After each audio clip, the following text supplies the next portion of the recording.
வணக்கம். செல்வகுமாரின் முக்கடல் காற்று பற்றிய அறிவிப்பும் இலங்கை, மலேசியா, சிங்கப்பூர் நாடுகளுக்கான வானிலை முன்னறிவிப்பும் 2025 ஜனவரி 7 செவ்வாய்க்கிழமை அதிகாலை வானிலை ஆய்வறிக்கை. அதிகாரப்பூர்வ முக்கடல் காற்று பற்றிய அறிவிப்பிற்கும் இந்திய வானிலை ஆராய்ச்சித்துறை அறிக்கையை பார்க்கவும். முதலிலே முக்கடல் காற்று பற்றிய அறிவிப்பு. ஏற்கனவே மாலத்தீவு அருகே நீடித்துக் கொண்டிருந்த காற்று சுழற்சியானது மாலத்தீவிற்கு மேற்கு புறம் நகர்ந்திருக்கிற காரணத்தினாலே அரபிக்கடலிலே வடக்கு காற்று வலுத்திருக்கிறது. அதாவது குஜராத் தரை வழியாக வரக்கூடிய காற்று அரபிக்கடலின் மகாராஷ்டிரா குஜராத் கரையோரம் இறங்கி பிறகு அது அரபிக்கடலின் மத்திய பகுதி வழியாக லட்சத்தீவிற்கு மேற்கு புறம் வழியாக மாலத்தீவிற்கு மேற்கு புறத்தை வந்தடைகிறது. இதனால் அரபிக்கடலிலே அப்பால் லட்சத்தீவிற்கு மேற்கே வலுவான காற்று பயணிக்கிறது. இது கேரள கடற்கரையோரத்திற்கு எந்தவித அச்சுறுத்தலை கொடுக்காவிட்டாலும் குமரி கடற்பகுதியில் கொஞ்சம் வலுவான காற்று இருந்து கொண்டு தான் இருக்கிறது. இது நாளை கொஞ்சம் வலுப்பெறும். இது அச்சுறுத்தும் காற்று தான். இது தூத்துக்குடி கொழும்பு, தூத்துக்குடி மாலத்தீவு, தூத்துக்குடி லட்சத்தீவிற்கு இடைப்பட்ட சரக்கு போக்குவரத்திற்கு எந்தவித பாதிப்பையும் கொடுக்காது. ஆனால் 8ஆம் தேதி நாளையிலிருந்து காற்றோட வேகத்தை சற்று அதிகரிக்க வாய்ப்பு தென்படுகிறது.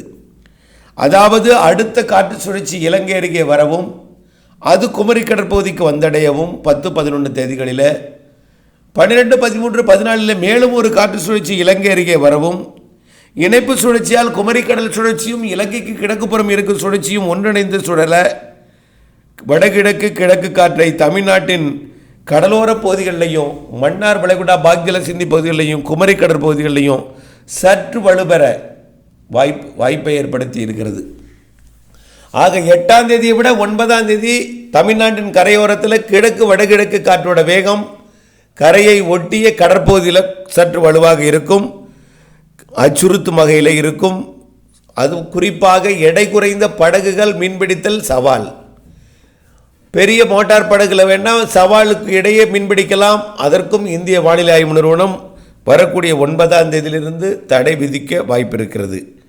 குறிப்பாக மன்னார் வளைகுடா, குமரிக்கடல், பாக் ஜலசந்தி மற்றும் டெல்டாவை ஒட்டிய இலங்கையை ஒட்டிய கரையோர பகுதிகளில் கடல் பகுதியில் கரையிலும் கூட மதிய நேரத்தில் கொஞ்சம் வலுவான காற்று இருக்கும்.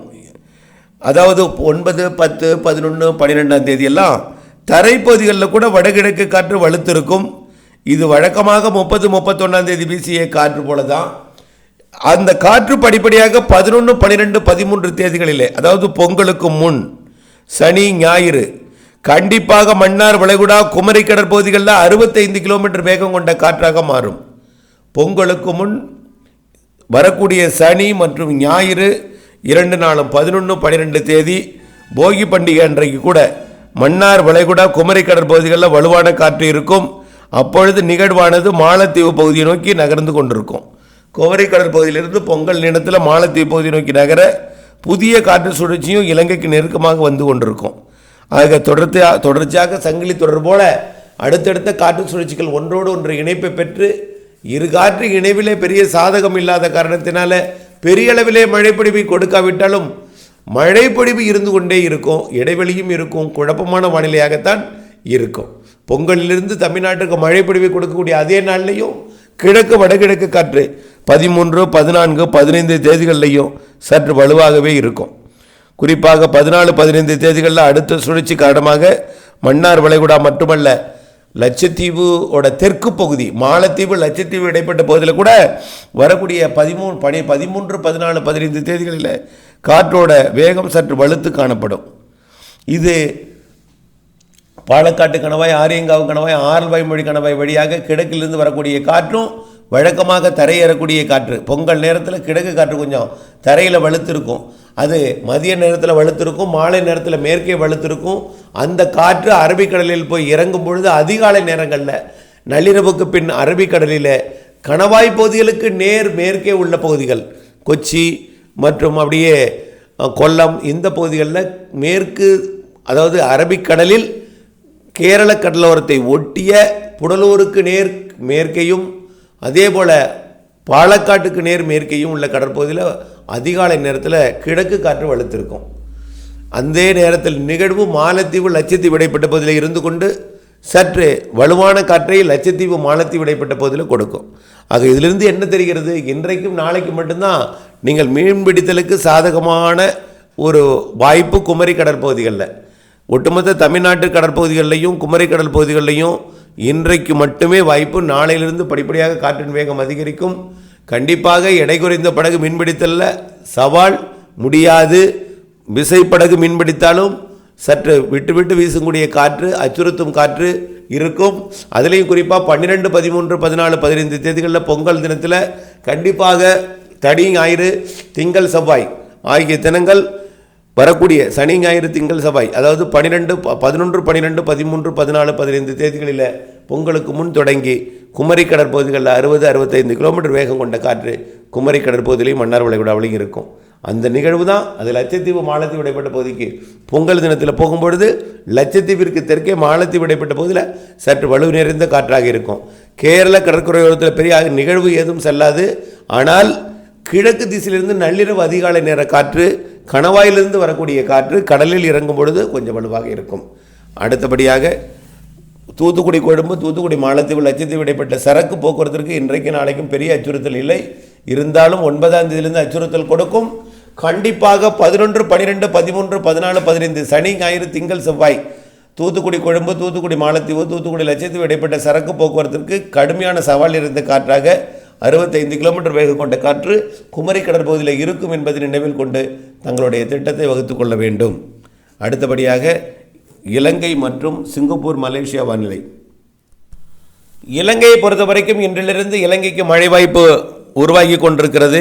கண்டிப்பாக இன்றிலிருந்து மழைப்பொழிவு இலங்கைக்கு தொடங்க இருக்கிறது. இன்றைக்கு மதிய மாலையில் இலங்கைக்கு ஆங்காங்கே தூறல் சாரலை கொடுக்கலாம். நாளை 8ஆம் தேதியிலிருந்து அது லேசான மழைப்பொழிவாக மாறும். 9ஆம் தேதியிலிருந்து இலங்கைக்கு மிதமான மழைப்பொழிவை கொடுக்கும். 10ஆம் தேதியிலிருந்து சற்று கனமழைப்பொழிவிலிருந்து கனமழைப்பொழிவாக மாறும். 11ஆம் தேதி கண்டிப்பாக இலங்கைக்கு பரவலான மழைப்பொழிவு. 11ஆம் தேதியிலிருந்து இலங்கைக்கு பரவலான மழைப்பொழிவு, சற்று மிக கனமழைப்பொழிவு கூட தெரிகிறது. ஆங்காங்கே அதிக மழைப்பொழிவு கூட தெரிகிறது இலங்கைக்கு 11ஆம் தேதி. 11, 12, 13 தேதிகளில் இலங்கைக்கு நல்ல மழை வாய்ப்பு தெரிகிறது. கண்டிப்பாக இலங்கையின் கிழக்கு கரையோரத்தில் அடுத்தடுத்த நிகழ்வுகள் மழைப்பொழிவை இலங்கையின் ஒட்டுமொத்த பகுதிகளுக்கு இந்த ஜனவரி மாதம் முழுவதுமே மழை வாய்ப்பை கொடுக்கலாம். ஆனால் நிகழ்வு நெருங்கி வரும் பொழுது இலங்கைக்கு பலத்த மழைப்பொழிவெல்லாம் கொடுக்கும். அதன் அடிப்படையில் நிகழ்வு நெருங்கி வரும் நாள் 10, 11, 12, 13, 14, 15 தேதிகள். தமிழ்நாட்டிற்கு என்றைக்கெல்லாம் மழை எதிர்பார்த்திருக்கிறோமோ அன்றைக்கு இலங்கைக்கு இன்னும் கூடுதல் மழைப்பொழிவு தான் கொடுக்கும். இன்றைக்கு தூறல் மழைப்பொழிவு அங்கே இருக்கும், நனைக்கும் மழைப்பொழிவுகள் இருக்கும். நாளைக்கும் தூறல் நனைக்கும் மழைப்பொழிவுகளை கொடுத்து பிறகு 9ஆம் தேதியிலிருந்து மழைப்பொழிவு படிப்படியாக அதிகரிக்கும்.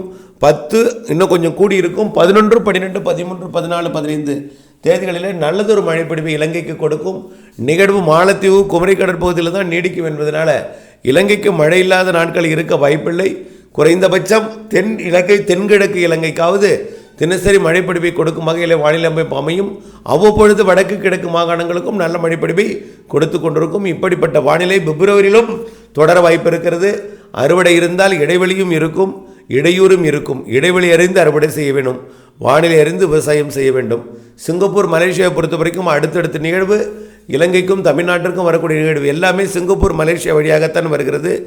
இது விட்டுவிட்டு மழைப்பொழிவை, வெயிலுக்கிடையே திடீர் மழைப்பொழிவை, கனமழைப்பொழிவை, திடீரென்று விலகியிருக்கூடிய ஒரு குளிர்ந்த சீதோஷ நிலை, குளிரும் மழையும் வெயிலும் திடீர் கனமழையும் திடீரென்று ஒரு இடைவெளியும் எல்லாம் மாறி மாறி மாறி வானிலையை ஏற்படுத்தி கொண்டிருக்கும் சிங்கப்பூருக்கும் மலேசியாவிற்கும். மலேசியா மற்றும் மலேசியாவோட வடக்கு பகுதியை விட தெற்கு மலேசியா கனமழை காத்திருக்கிறது. அதை விட சிங்கப்பூரை விட இந்தோனேஷியாவிற்கு நிறைய மழைப்பொழிவு காத்திருக்கிறது. பொங்கல் நாளில் கூட மழைப்பொழிவு இருக்கிறது. ஆனால் பொங்கல் கொண்டாட்டத்திற்கு பெரிய அளவில் இடையூறு கொடுக்காவிட்டாலும் பொங்கல் நாளில் மழை குறுக்கீடு இருக்கும். சிங்கப்பூர் மலேசியாவிற்கு பொங்கல் நாளில் மழை குறுக்கீடு இருக்கும். ஆனால் நாள் முழுவதும் பெய்யாது. அவ்வப்பொழுது மழை குறுக்கீடு இருக்கும், வெயிலும் இருக்கும், குளிரும் இருக்கும், சாரலும் இருக்கும், தூறலும் இருக்கும். பெரிய அளவில் வெயில் இருக்காது, இதமான வெப்பமான இருக்கும். அவ்வப்பொழுது கனமழை பொழிவையும் இலங்கைக்கும் மலேசியாவிற்கும் சிங்கப்பூருக்கும் கண்டிப்பாக பொங்கல் நாளிலும் கொடுக்கும். வானிலை அப்டேட்ஸுடன் இணைந்திருங்கள், திட்டமிட்ட பணி செய்திடுங்கள். நன்றி.